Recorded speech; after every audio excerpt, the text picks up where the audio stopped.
Hello and welcome to another video. This is for his Retro 81. I've tried to record this 2 times and I've gone over time because I've been trying to explain basically that I don't like Street Fighter 5. So I'm just going to come out straight front and say it. I don't like Street Fighter 5. Now, as you haven't heard me go on about it three times already. After that offbeat opening, I will cover what I'm doing. The wonderful Gull Payne put up a video asking Mortal Kombat versus Street Fighter. Now, my answer is Mortal Kombat. I will elaborate on that, and I will also immediately elaborate on it by saying that is not a vote against Street Fighter. I love both series up until Street Fighter 5. I don't like Street Fighter 5 because there wasn't enough single player content, and there was too much focus on the online component, and there was too much advertising, and I really feel like they need to either they need to streamline the checking process for when you log in. They need to do this on all Capcom games. All Capcom games are terrible with this. You fire them up and you end up waiting about 2 to 5 minutes for the game to check that you are who you say you are and download its most recent downloadable content catalog. All the Resident Evils do it as well. It's frustrating as hell, and they really need to just realise that actually they're selling people a game, and people, they need to just put something, if they're that worried about piracy, just put something on the disc that identifies the disc as a real disc instead of a backup copy that somebody's burnt off their own and given to their mate, or worse, sold on the internet.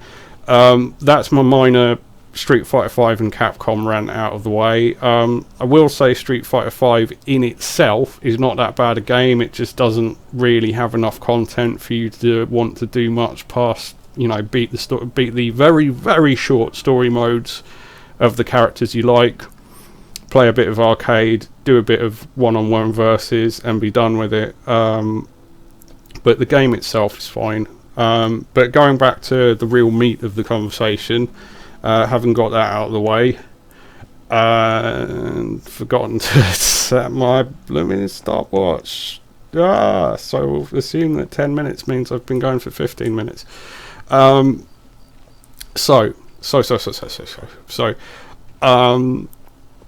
Kombat is the more accessible series, and as such is the more fun series. Now, that is not to say that Street Fighter 2 is not without merit. In fact, I would say Street Fighter 2 and the Street Fighter family of games have always been technically and technologically superior to the Mortal Kombat games. They're much tighter, they're much deeper, there's a lot more sort of meta game to get into with playing those games versus Mortal Kombat. And I think the downside of the Mortal Kombat games is that although they're very difficult to beat, a lot of them, once you beat them, with the exception of the more recent ones that have that really in-depth story mode that I have to be honest, it's not really for me, but it is a really big deal that they've added such an in-depth story mode to the game, and I really appreciate that they've taken all that time to do that. I mean, it's been a bit weird with the story modes anyway, because I played through in a group the Mortal Kombat 9 story mode in a group of 4, like over somebody's house, all in one day while we were hanging out, and as such I never played through it myself when I bought the game for my own system later in my life, and because it was so huge I didn't go ahead and play the Mortal Kombat 2 story mode, because I just really don't have time to get into super in-depth stuff that's quite difficult like that right now. And I picked up Mortal Kombat 10 quite recently, like about a year or so back, so yeah, so I just didn't really I haven't really had time to sit down and do the story mode on Mortal Kombat 10, and because of how in-depth and long and complex and difficult Mortal Kombat 9's one was, I've not got that much desire to go into the story mode. I've just been playing through it on the arcade mode as the characters I like. So like I've done it with Cassie Cage, I think I've done it with Scorpion. Anyway, so I feel like the core of most fighting games, the stuff that's going to bring them longevity is playing them with other people. Obviously, there's a lot of satisfaction in getting really good at a game, but why I think Mortal Kombat ultimately is the better series than Street Fighter is because it doesn't have that super in-depth, super technical play style to it. You know, you don't need the special moves in Mortal Kombat to do well in it. In fact, a lot of the time, actually trying to use lots of special moves will result in you getting kicked in the face in Mortal Kombat, where Street Fighter is the absolute opposite. Street Fighter 2, I see so many blooming Street Fighter 2 matches where, like, you know, it's just somebody spamming Hadokens and pinning somebody who has no idea what they're doing completely at the other end of the end of the map, and they can't do anything about it until eventually they die of chip damage. Or it's like somebody who's mastered Akuma, and, like, you know, people who've mastered Akuma are insane, and that's something else that I think about Mortal Kombat versus Street Fighter. I think Street Fighter got better with this, but there's still the same emphasis on the same really rather dreary palette swap characters. And I know Mortal Kombat has Sub-Zero and Scorpion and Jade, Melina, Katana, etc. But hear me out on this, because where I'm going to take this is a bit different.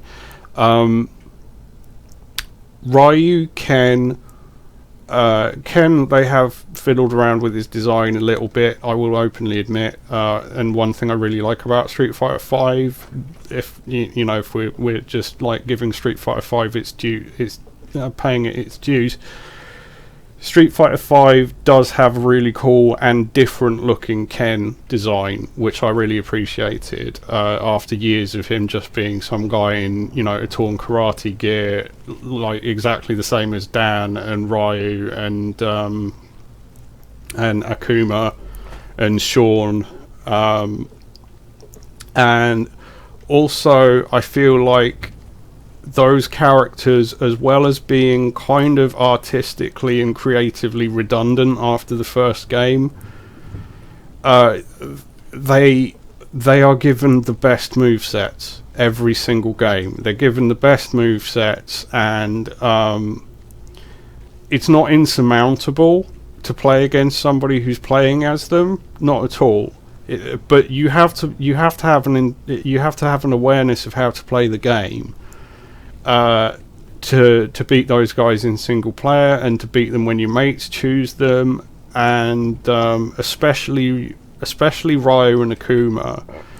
I just think they've got more and more powerful every game at the detriment of other characters, and it's kind of gradually just built into this game where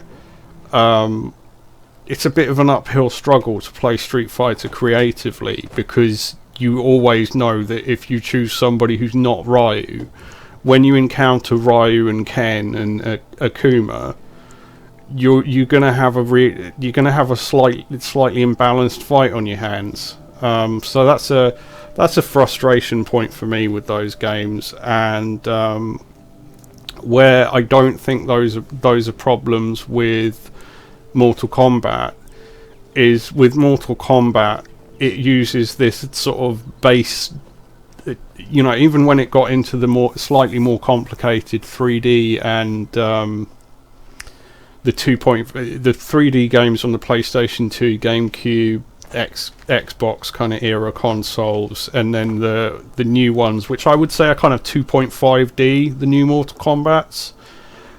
They play like a 2D fighter, but obviously they have fully rendered 3D graphics, very much like Street Fighter 5, in fact.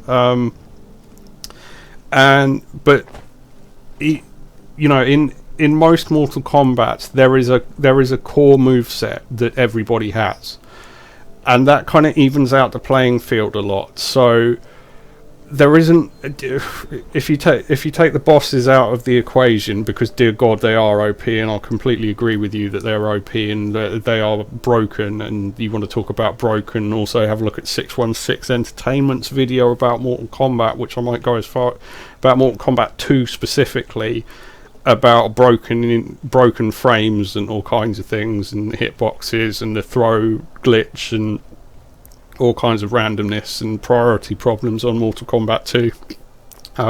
They aren't perfect, but there's so much more straightforward to use as multiplayer games, and so much more fun for people who don't normally play them, because you can cheese a win on Mortal Kombat against somebody who knows exactly what they're doing, because you both have an even playing field for the most part. And there are ways that you could completely dominate somebody who didn't know what they were doing when you were playing Mortal Kombat in multiplayer. Like you could spam teleport kicks, teleport punches, or harpoons as Scorpion or whatever, but for the most part it's very difficult to do anything that's along the same lines of like Hadouken spam and